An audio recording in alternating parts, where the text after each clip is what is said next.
India's U-turn with regard to a visa for a Chinese dissident leader.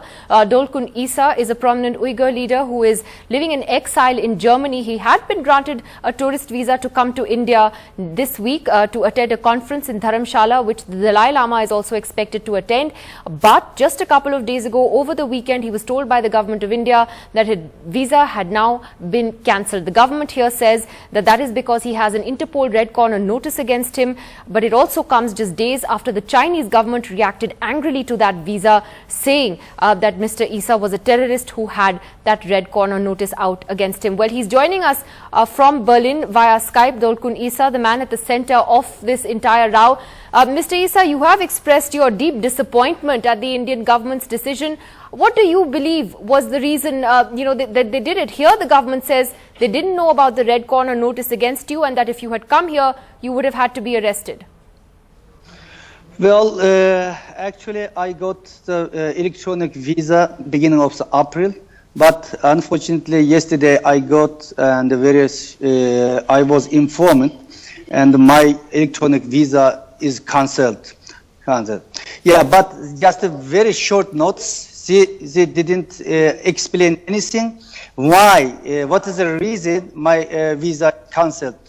Of course, some media saying because of the Interpol notes. Interpol, my name is Interpol. This. Some says because of the Chinese pressure.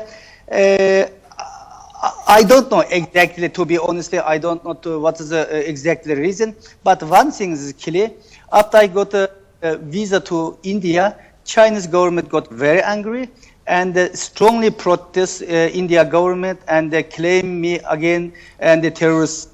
So that's why Chinese government trying to stop, blocked my visiting to India.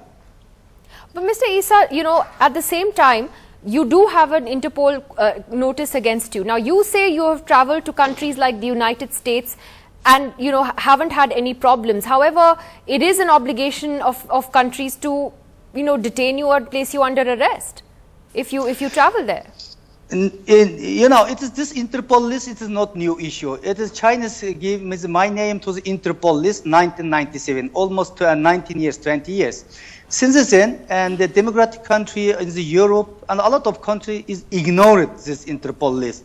Just some country and considering this Interpol list. For example, I traveling is a lot for the international event around the Europe, United States, Canada, Japan, Australia. Absolutely no problem. But sometimes I had faced some problem.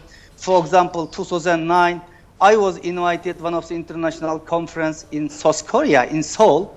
I was detained 3 days in the Seoul airport because of the Chinese pressure, and the Chinese recused South Korea government, me sent back to China.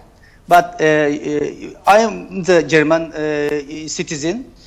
German Foreign Ministry and the US State Department really trying hard effort.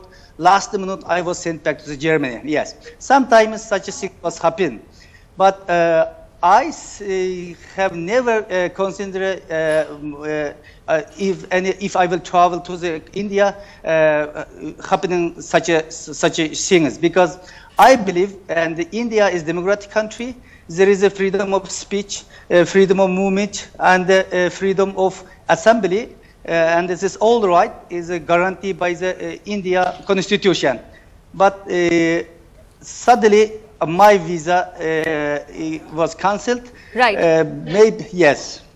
Well, Mr. Isa, thanks a lot for joining us there from Germany tonight, and certainly questions are continuing to be raised here in India on just what the reason was for the Indian government's U-turn. First, you were given that visa, and one would expect that the Ministry of Home Affairs would do its due diligence and check to see if there's any notice against you. But if that's the reason they're giving, that's what it is. But questions continue to be raised whether it came under pressure and after protests by China.